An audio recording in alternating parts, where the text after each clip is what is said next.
नमस्कार दोस्तों, मैं मोहित स्वागत करता हूँ वीडियो सीरीज में, जहाँ पर हम बात कर रहे हैं प्रिंसिपल प्रोग्रामिंग लैंग्वेज की। और आज का जो हमारा टॉपिक है वो है लॉजिक प्रोग्रामिंग। तो आइए शुरू करते हैं।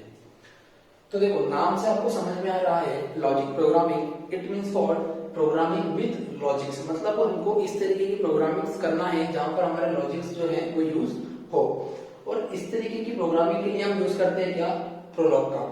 देखो, प्रोलॉग मतलब क्या होता है कि अगर हम बेसिक टर्म्स में इसको समझने की कोशिश करें तो जिस तरीके से हम प्रोसीजरल ओरिएंटेड प्रॉब्लम को सॉल्व करने के लिए सी का यूज करते हैं, ठीक उसी तरीके से ऑब्जेक्ट ओरिएंटेड प्रॉब्लम के लिए हम सी प्लस प्लस का यूज करते हैं। और ठीक उसी तरीके से अगर हम कंप्लीटली ऑब्जेक्ट ओरिएंटेड प्रॉब्लम को सॉल्व करना चाहें तो हम क्या करते हैं, जावा का यूज करते हैं। ठीक उसी तरीके से लॉजिक प्रॉब्लम्स के लिए हम जिस प्लेटफॉर्म का यूज करते हैं उसको हम क्या बोलते हैं, प्रोलॉग।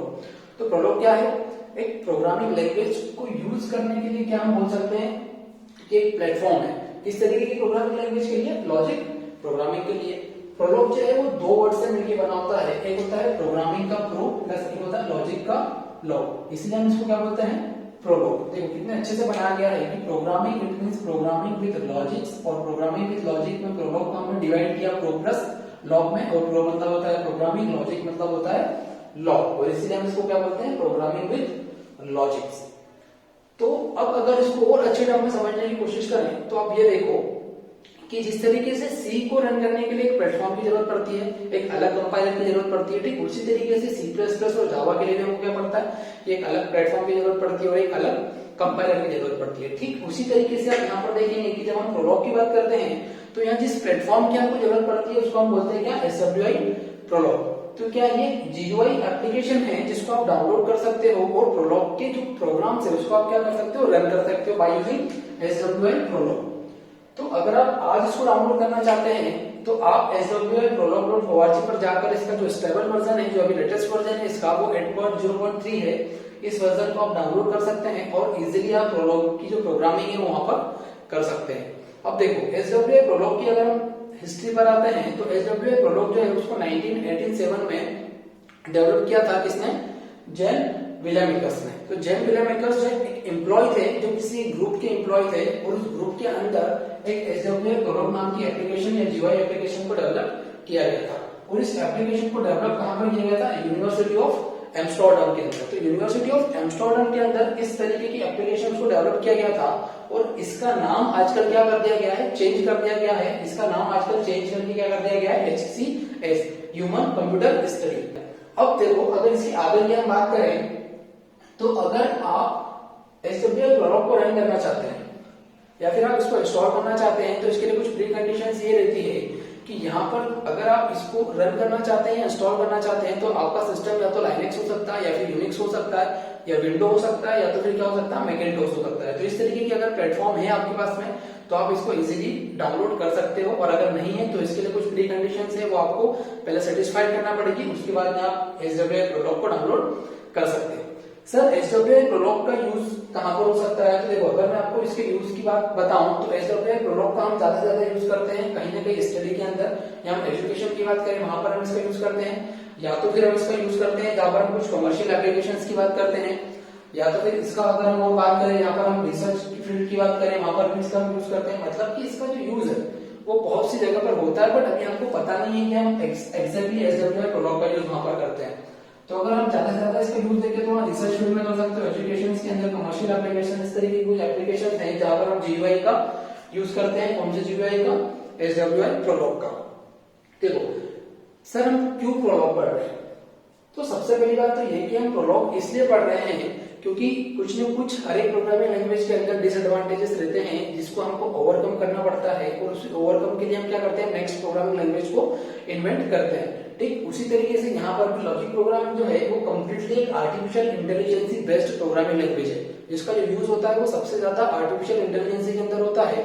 और अगर आर्टिफिशियल इंटेलिजेंस की बात करूं तो वहां पर हम दो तरीके की प्रोग्रामिंग लैंग्वेज की बात करते हैं, एक होता है लिस्प और एक जो आपकी होती है वो एक होती है प्रोलॉग। तो लिस्प का मतलब क्या होता है, लिस्ट प्रोग्रामिंग, और प्रोलॉग का मतलब होता है, आपने देख ही लिया है क्या, प्रोग्रामिंग विद लॉजिक। तो देखो लिस्प भी एक तरीके की प्रोग्रामिंग है, लेकिन लिस्प का भी आप यूज करते हो कहां पर, प्रोलॉग के अंदर। वो कैसे करते हैं हम आगे देखेंगे कि जहां पर हम लिस्प का भी यूज करते हैं कहां पर, प्रोग्रामिंग लैंग्वेज के अंदर।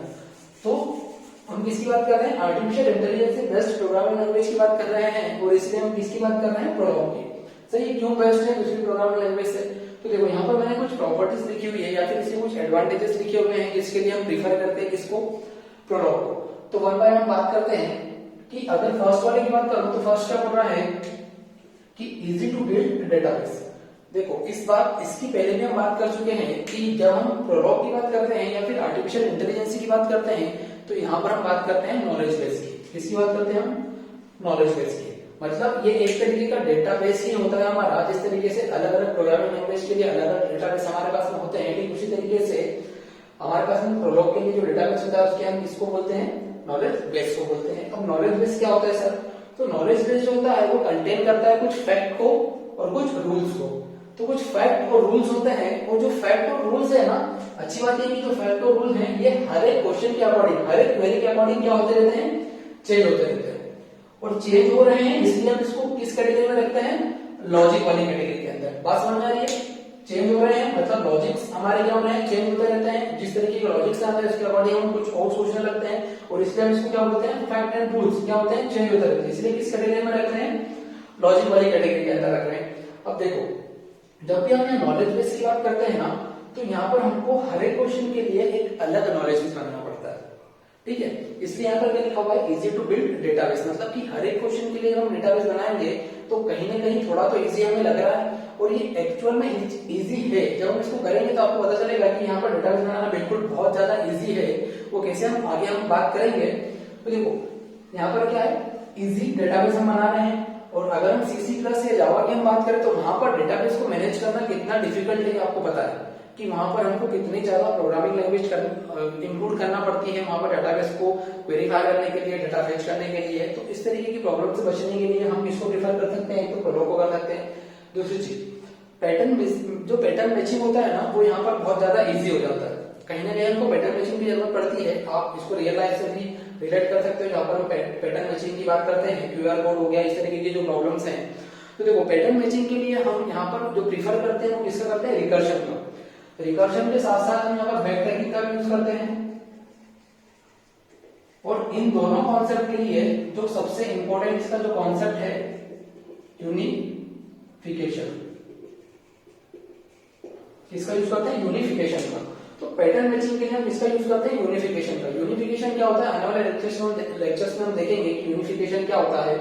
तो पैटर्न मैचिंग के लिए हम रिकर्शन प्लस बैक ट्रैकिंग इस तरीके की अप्रोचेस को यूज करते हैं, जिसको आप पढ़ के आ चुके हो इजीली। रिकर्शन आपने पढ़ा हुआ डेटाबेस के अंदर, और बैक ट्रैकिंग वगैरह जो कॉन्सेप्ट या एल्गोरिथम्स के अंदर आपने पढ़े होंगे। तो इस तरीके के हम कॉन्सेप्ट को यूज करते हैं कहां पर, प्रोलॉग के अंदर।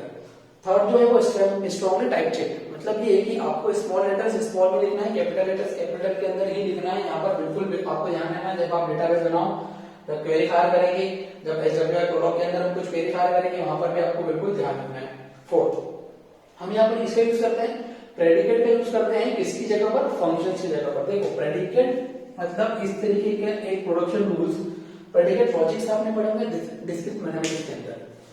तो जब आप डिस्क्रीट मैथमेटिक्स के अंदर प्रेडिकेट लॉजिक्स पढ़ते हैं, तो देखो प्रेडिकेट लॉजिक्स, तो प्रेडिकेट का यूज कर रहे हैं, और लॉजिक तो हमारी प्रोग्रामिंग लैंग्वेज का नाम ही है। तो प्रेडिकेट लॉजिक्स का यूज करते हैं इंस्टेड ऑफ फंक्शंस। वो कैसे, देखो आप ये बी को आप ट्रू कब बता सकते हो, जब ये ए आपका क्या होगा, ट्रू होगा। तो बी का ट्रू होना इसमें बेस्ड है, ए पर बेस्ड है, इसलिए हम इसको क्या बोल रहे हैं, लॉजिक्स बेस्ड प्रोग्रामिंग लैंग्वेज बोल रहे हैं। तीसरे नंबर पे आता है डिक्लेरेटिव। तो डिक्लेरेटिव को हम आगे और अच्छे से समझेंगे, जब हम वन बाय वन अलग अलग टॉपिक्स की बात करेंगे तो आपको डिक्लेरेटिव बहुत अच्छे से समझ में आएगा।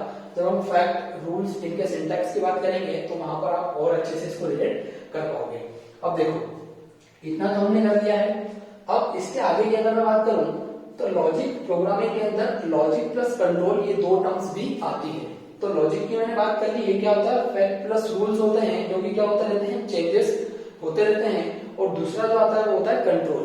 देखो कंट्रोल क्या बोलता है कि जो आप फैक्ट और रूल्स बोल रहे हो, तो इन फैक्ट और रूल्स पे आपको कुछ वेरीफाई करना पड़ेगा। जिस तरीके से नॉर्मल डेटाबेस के ऊपर आप वेरीफाई करते हो, ठीक उसी तरीके से आपको यहाँ पर भी कुछ वेरीफाई करना पड़ेगी किसी गिवन आंसर को फैच करने के लिए।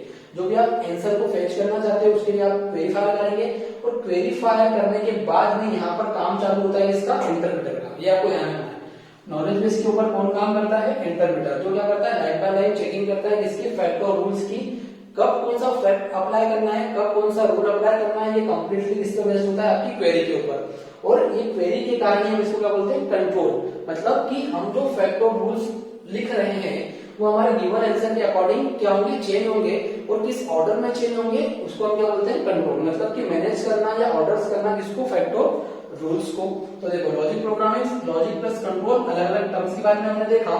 इंटरप्रेटर का क्या काम होता है, क्वेरी का क्या काम होता है, फैक्ट और रूल्स का क्या काम होता है, ये सब कुछ हमने देख लिया है। अब इसके बाद हम बात करते हैं कि सर हम प्रोलॉग या एसक्यूएल प्रोलॉग का यूज करते हैं तो हमें डेटाबेस कहां पर बनाना पड़ेगा, या किस तरीके से बनाना पड़ेगा, इसके बारे में थोड़ा सा इंट्रोडक्शन मैं आपको देता हूं कि जब आप इसका स्टेबल वर्जन डाउनलोड कर लोगे 8.0.3 उसके बाद में आपको क्या करना है कि इस तरीके के प्लेटफॉर्म पे आप इजीली आप इसको इंस्टॉल कर सकते हो। इसके अलावा और भी कोई आपके पास में होगा तो उसके लिए आप देख सकते हो, अलग अलग इंस्ट्रक्शंस रहेंगे, उनको फॉलो करके आप इसको डाउनलोड कर लोगे।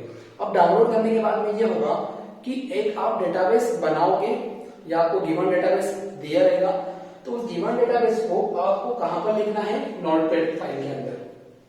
नोटपैड समझते हो आप? नोटपैड पे आपको क्या करना है? आपका जो डेटाबेस है या नॉलेज बेस आप बनाना चाहते हो आपको कहां पर लिखना है? नोटपैड फाइल पे।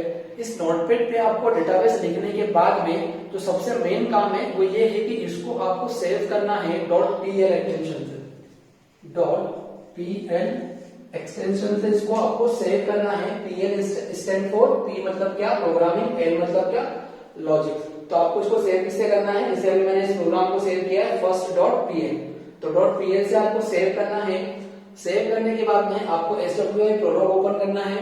वहां पर फाइल में जाने के बाद में उसके कुछ अप्रोच है उसकी, जहां पर आप पाथ सेट कर सकते हो। पाथ सेट करने के बाद में आप इस फाइल को ओपन करोगे। जैसे फाइल में गए, फाइल के बाद में आपने फर्स्ट .pl वाली फाइल को ओपन किया।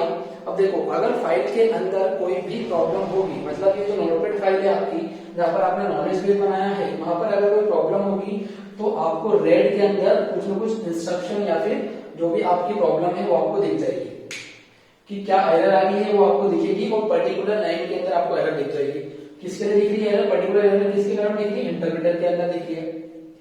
और पर्टिकुलर लाइन में अगर आपको एरर दिख रही है तो आपको पूरे डेटाबेस को चेक करने की जरूरत नहीं है। उस पर्टिकुलर लाइन को आप चेक कर सकते हो और उसके अंदर एरर को आइडेंटिफाई कर सकते हो और क्या कर सकते हो? जल्दी से उस प्रॉब्लम को सॉल्व कर सकते हो। इसीलिए ये थोड़ा सा फास्ट हो जाता है कंपेयर टू कंपाइलर यहाँ पर इस सिचुएशन में।